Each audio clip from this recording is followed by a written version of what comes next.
So The Witcher 3 is one of my favorite games of all time. And I know I say that with a few other games like Ghost of Tsushima. There's something very, very special about The Witcher 3. I just absolutely love that game. And that game came out in 2015. I know I'm enjoying modern day games. Don't get me wrong, there are amazing games coming out. Like I'm enjoying like Crimson Desert, I've mentioned that. Like Saros was a good game in terms of gameplay. My review's coming on Saturday. And I'm enjoying the first few hours of James Bond. We've got Assassin's Creed Black Flag Resync. I'll tell you what, there is something about older games especially on the PS4 generation. I just feel like loads of companies just don't make games like that anymore. And to think that this game came out in 2015, and I can't wait to play this game again, because I'm definitely going to be playing this again, because we are getting an expansion, and it could be as big as Cyberpunk 2077's Phantom Liberty. Oh my God!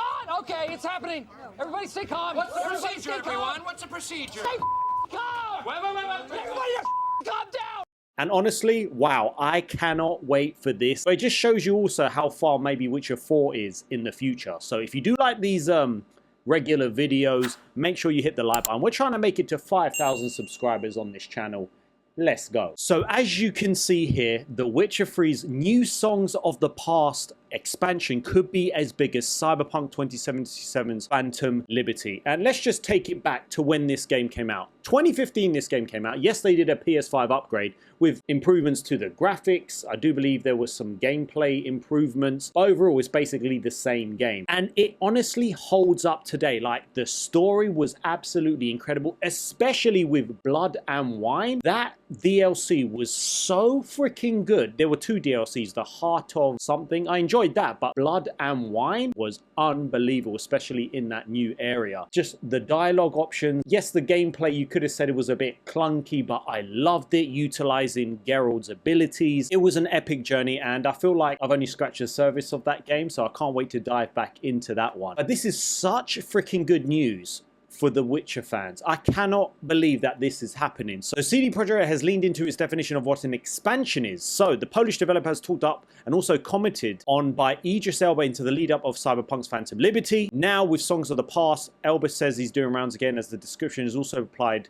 to Songs of the Past. So it's suggested here that the Witcher 3's DLC will be of similar size and scope as Phantom Liberty. And if you've ever played the expansion of Cyberpunk, I actually enjoyed that more than the base game. Now, whether that's because the base game was quite broken, well, I played it quite a bit later after launch when that 2.0 update came out. But for some reason, I just enjoyed the expansion a lot more than the base game. And it's quite long as well. There's a lot of things to do. So if it's similar size to this, oh my gosh, we are in for an incredible time with this, because we get to play as Geralt again. That's it, Hearts of Stone, that was it. So this is going to be similar size to The Witcher 3's current expansions. And Blood and Wine, for me, I was very happy with the length of that DLC. So they said, so Marcin Lukaszewski calls expansions major pieces of content providing lots of hours of gameplay, including new story, characters, etc. That's what Songs of the Past is projected to be when it launches for PS5 in 2027. So yes, this isn't coming out this year. I don't mind, because there are so many other games, and plus we are getting GTA 6. We should be getting GTA 6. But this just tells you how far probably The Witcher 4 is. And although I am excited to be playing this series, and we did get some of that new gameplay to series, and it does look amazing, whether that will look like that on base PS5, although that was running on base PS5. Listen, Death Stranding 2 was on base PS5. Like, gameplay for that was incredible, so I don't see why not, but a lot of people are skeptical about that. But oh my gosh, this is going to be absolutely crazy when this comes out. But yeah, this is coming out next year. We don't know when. As far as I know, we don't know when this is coming out, but it just shows you that The Witcher 4 is probably not coming out till probably 2028, maybe at the earliest. I wouldn't be surprised if this is dropping on the next generation consoles, and this will be a cross-platform game, which I assume it will be. But if you've never played The Witcher 3, I know a lot of you have, it is just an unbelievable experience with the music, with the gameplay, riding your horse, the quests. I feel like they just don't do games like that anymore, like just special games, because it holds up today, and it's a game from 2015, like 11 years ago. 12 years would have passed by the time this expansion would have come out, and I can't wait to see where this is going to go. And yes, I do believe this is only on current gen. So although The Witcher 4 was on PS4, this expansion will only be coming out on current gen consoles. So if we look at some of the comments here, I mean, expansions do predate DLC. They used to come on discs and were quite common. There's no point going back to the game after so many years after new DLC and not make it as big as and impressive as you can, especially with CD Projekt's track record with DLCs being unreasonably good. And that's so true. Hope it's free for those who own the game. Actually, I don't actually know. Is this a paid DLC? That's a good point. I didn't actually think of that.